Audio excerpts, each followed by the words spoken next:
This month marks 4 years since Russia invaded Ukraine. The casualty count is staggering, with nearly 2 million soldiers on both sides killed, wounded, or missing. Russia's military suffering the worst, with 1.2 million casualties, including up to 325,000 killed. Ukrainian forces are about 600,000 casualties, with as many as 140,000 deaths. Casualties among Ukraine's civilians increased by 27% last year as Russia continues to attack non-military targets. Russia has taken about 1.5% of Ukrainian territory. The Trump administration is facilitating talks between the two sides in Geneva, Switzerland, but 3 rounds of meetings have produced little results. Sergei Rakuba is president of Mission Eurasia, a Ukrainian-based ministry, and has been actively involved in the ongoing conflict since 2022.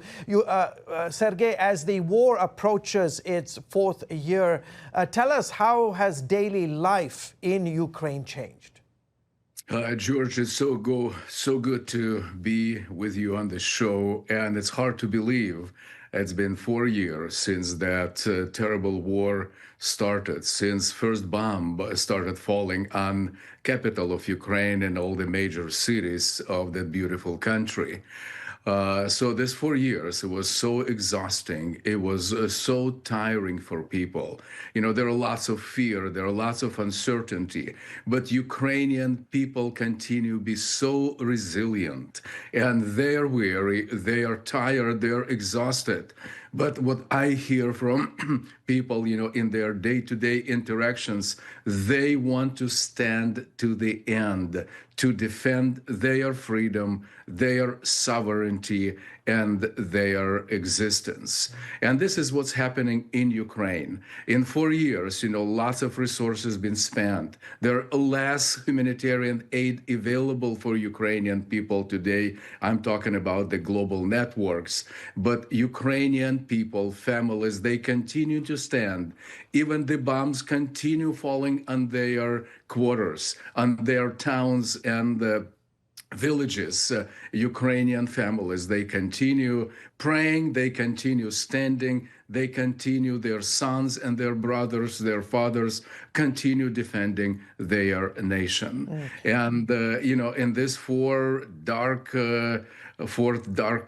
anniversary, they see that people of Ukraine, the first what they turn to God.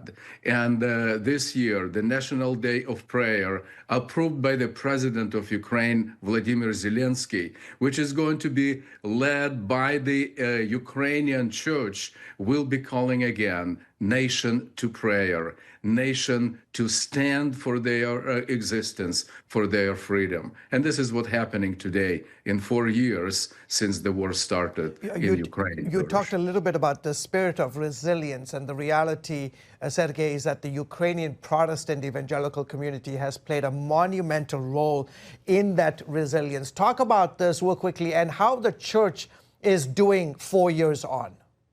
4 years on, George, church is doing absolutely amazing, carrying its spiritual leadership responsibility in the nation. Church, and it was approved by the entire nation, is doing absolutely amazing work, kind of putting bandages on emotional, spiritual wounds of the nation, helping families, helping, you know, so communities. And it's all in its spiritual sense. Church became a real beacon of hope, leading the nation in a spiritual way, helping to convey the message of hope in Jesus, but also in the humanitarian force.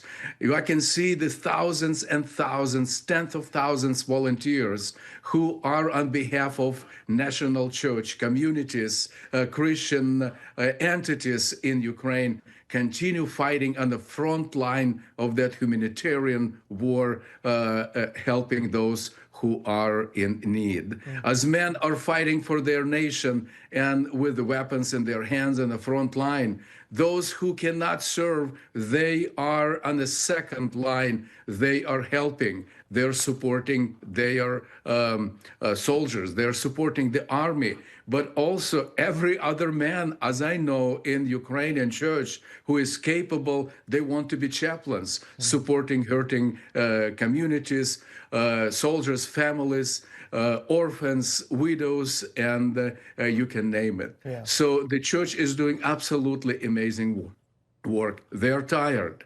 They are running out of resources. They still need a lot of help from the global community. And this is what is the biggest need today. Less resources becomes available.